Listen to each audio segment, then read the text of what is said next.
Marie Coverley, Sacred Missions and Expeditions, was born to house transformational travel.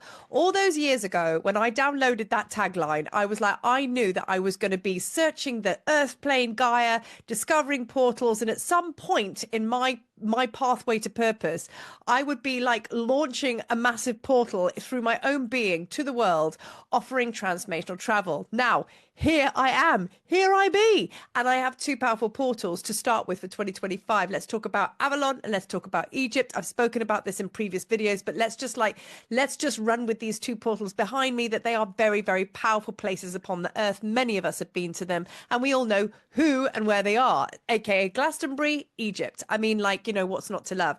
So this is my mission and purpose, to be able to open those gateways to others, to be able to journey to these lands, to unlock their power, to unlock their purpose. I've been talking a lot about purpose lately, right? And that is how I came to do this fantastical job that I do, which is taking, many, many starseed family to these places and beyond, because there's more stuff coming in 2025/2026. So this is what I feel that I was born to do, right? So I've already released a video on power to purpose and everything like that, but I wanted to get into it with this video and actually really unpack why transformational travel. Everybody's doing it. Do you really need to do it? Is it not something you can just tap into in your sacred circle and your altar and travel to? Absolutely, because energy is energy, and and that's what we are. But there's something very, very powerful about sacred travel, but I like to call it transformational travel because that's exactly what it is. Now, I'm the walking, living, breathing example about the power of sacred sites, how they can actually really like change your direction and get you super aligned with what you've come here to do, memory recall and things like that. And when I first started on this journey, I was just going to meditation groups and just hanging out and liking the spiritual stuff. Little did I know that my true calling was exactly this, right? And that is why I do what I do, to help others find their way to their passion, their power, their purpose, all the P's. So I have several points here. In fact, I have 4 today. Usually I go with 3. We've got 4 today. So my first point of why transformational travel is so epically powerful and a must do, right? Memory recall and deep immersion. When in your life are you going to be able to kick your shoes off, switch your phone off, and go into a very, very deep, immersive place of transformation for at least 1 week, 10 days, 2 weeks, right? Or longer if you have it. If you really, really want to change your life, if you really, really want to change your direction, if you want to get into the depths and to know who you really are, it really is a massive commitment, absolutely. But it's one that will just reward you exponentially.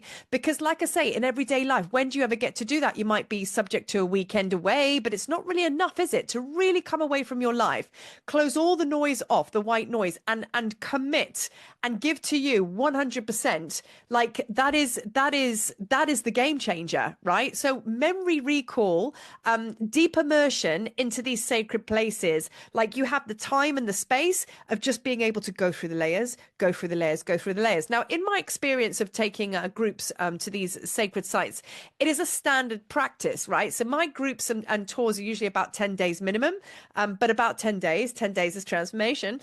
So, we go into it and it's all very magical and amazing. And I'm guaranteed, like sure as a nut, by day 4, everybody's kind of like, yeah, this is awesome, we're going. And then all of a sudden there is almost like the floor drops from underneath you. And that's when the work starts happening. And I can actually time it when every group I'm with, I'm like 3, 2, 1, and there it is. So there is like this journey through the layers that happens. Day 3 to 4, you come into the next layer. Day 4 to 8, you really go to the depths. And then 8 to 10, you come out the other side and you're like, you know what I mean? So it is an absolute journey of shamanic proportions, and you can only really experience this kind of like spiritual propulsion to your next level by carving out the time and the space, uninterrupted, handing yourself over to someone else, i.e. me, and I hold your space and you're just there to receive, unlock, and do all the things. So that's point number 1. Point number 2. receive or receiving and transmission of codes, right? When you go to these places, you don't go being like, less than. You go there to remember, obviously, because we've spoken about that, about recall. But what happens is, for example, we use the Great Pyramid.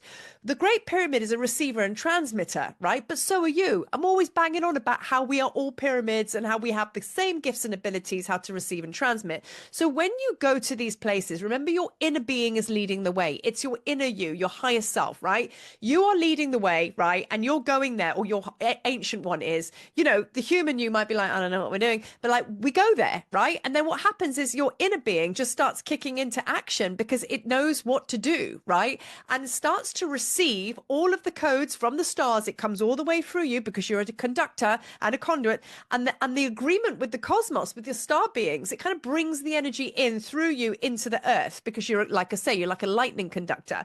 And then remember, it's about receiving, and it's about giving and receiving. It's about receiving and transmitting. There's the balance right there. So remember, you're going back to these sacred places to go and collect codes that you left there lifetimes ago as a clue to help you awaken in this life.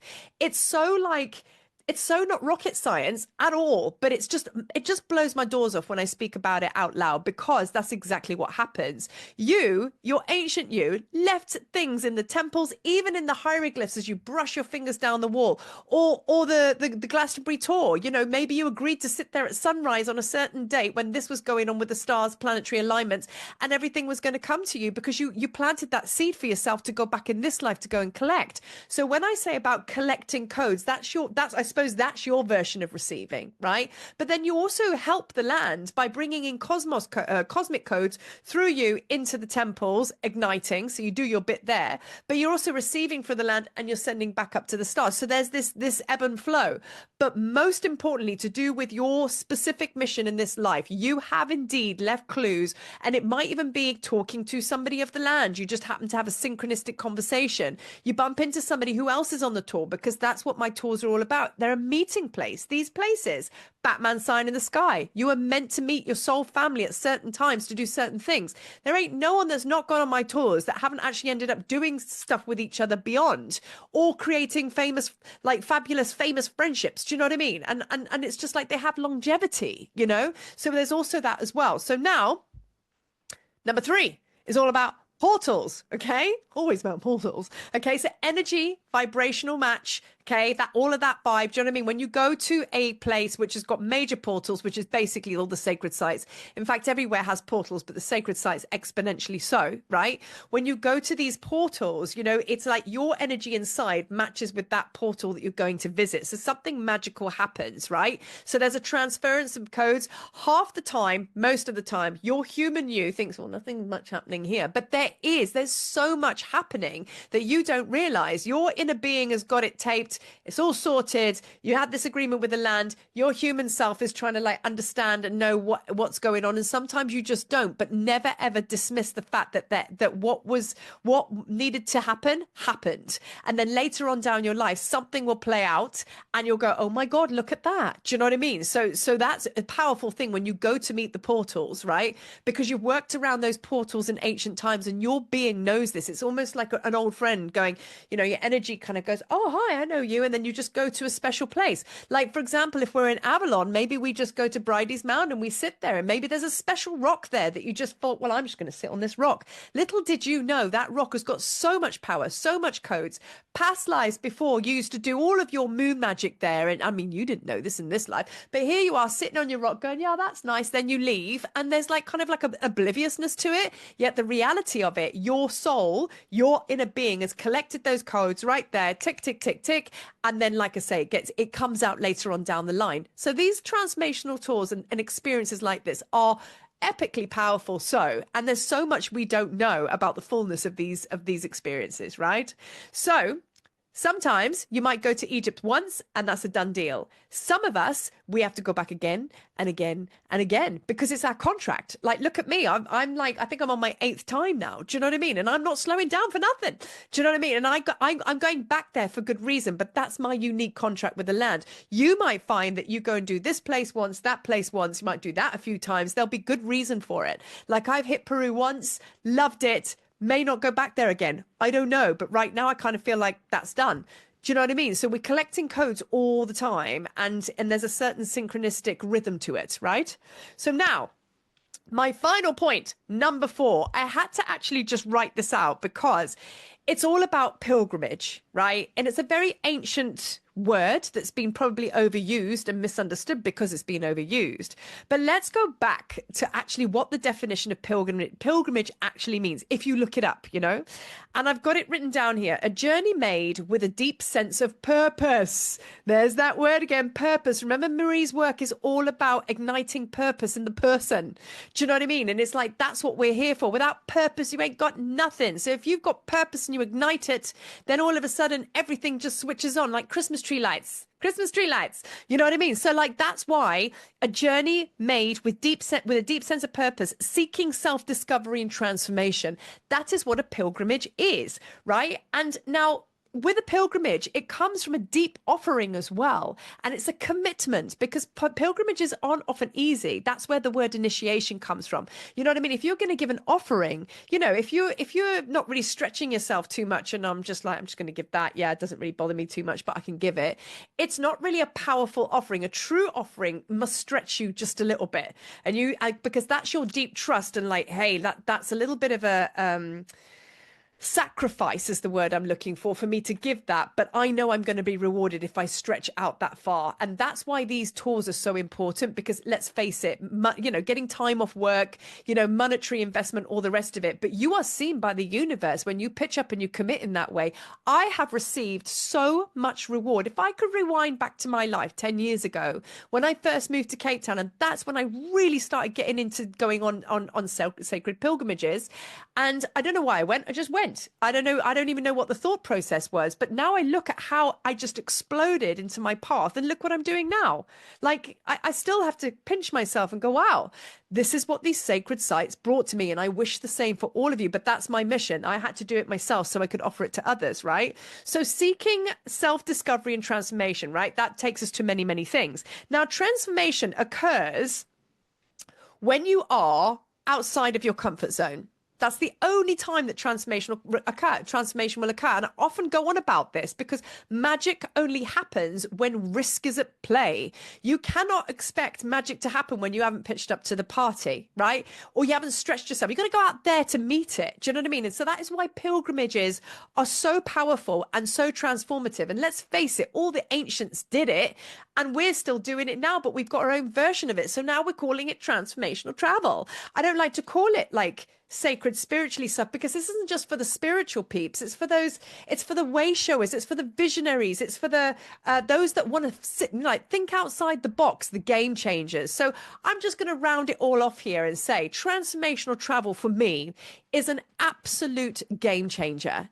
And if you feel that you can commit to actually dive into this, once you go once, let me tell you, you'll go again and again and again, and the rewards will just be, they'll just be exponentially massive. And I'm still unpacking my trips to Egypt many years ago. Even now, there was an experience that happened in my second trip to do with actually vomiting at the Sphinx, and I'm going to share that in my Sphinx video when that's ready to come to all of you out there, when I'm ready to share that information. But I'm only unpacking that now. I'm like 8 years down the line, and I'm going, oh, but that trip in Egypt. So it's the gift that keeps on giving. So if you feel that you need this massive change in direction, change in life, like a big vision needs a big mission, transformational travel. If you're really feeling that you need to kind of like be bumped out of your groove and into another place, way, dimension, whatever you want to call it, then the tablets of light is calling you.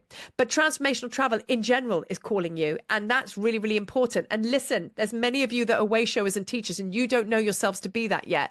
Who's to say that you came to Egypt or Avalon with me, or any of the future tours that I'm going to be sharing, and then all of a sudden a massive ignition of power and gift and skill set came online, and you're supposed to be taking others to sacred sites as well. We need all hands on deck. We need everybody to have memory recall. So just saying, infinite possibilities. So this is my Gospel of Marie take on transformational travel. And if you feel called to walk with me, the next one is Egypt. This is a biggie. This is going to be, I'm so excited as I look at that pyramid in the stars. This is a biggie, okay? 9th to the 19th of May, okay? And we have already got a beautiful group that's already formed.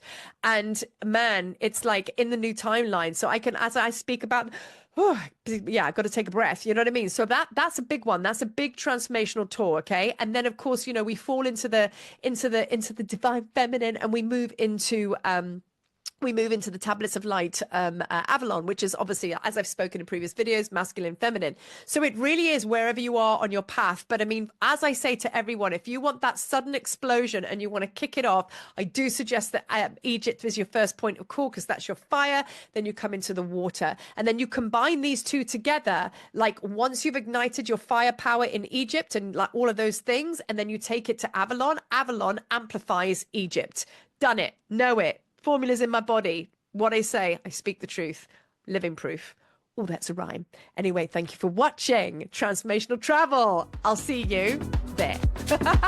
Peace.